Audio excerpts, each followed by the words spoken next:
Chun. Cảm ơn siêu đúc.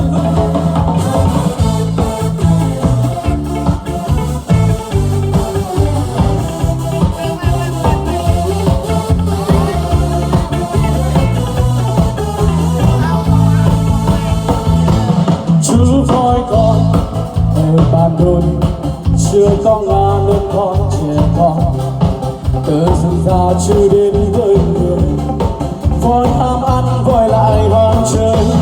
Chú voi con thật là thôn quên thiếu nhi đi vùng bàn đồn theo đường đưa du với cái voi theo đúng đưa chiều vui.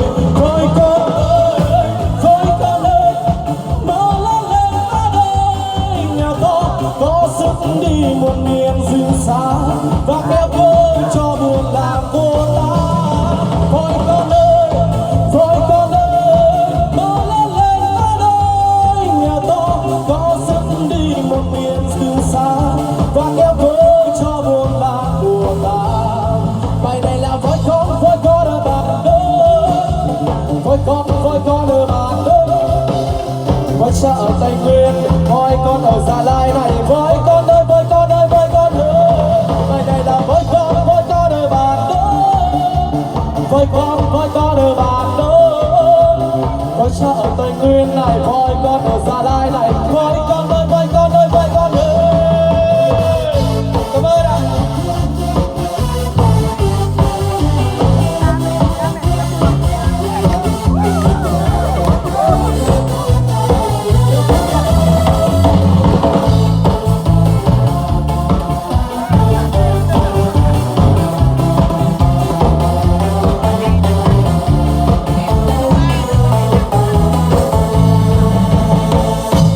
Chú voi con ở bàn đồn chưa có ngàn nên con trẻ con từ rừng già chưa đến với người voi ham ăn voi lại ham chơi. Chú voi con ở bàn đồn chưa có ngàn nên con trẻ con từ rừng già chưa đến với người voi ham ăn voi lại ham chơi. Voi con ơi mau lớn lên ta đây nhà con có sức đi một miền rừng xa và kéo cô cho buồn làm vô ta.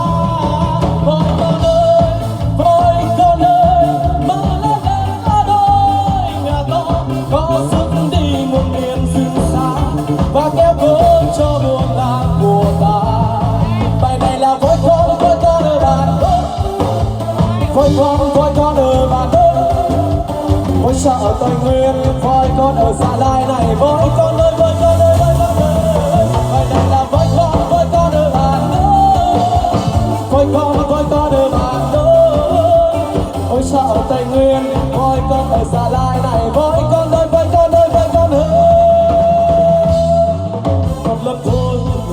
Một lần thôi hãy hứa với anh rằng voi sẽ quay lại. Đừng để anh một mình, đừng để những ơn tình nhặt phải theo tiếng mưa rơi ngoài kia. Nếu như có một ngày voi sẽ quay trở lại để voi bước đi tìm voi mãi mãi. Đã xa voi rồi, mất voi thật rồi, giờ đây đôi ta có đôi. Chú voi con. Cảm ơn.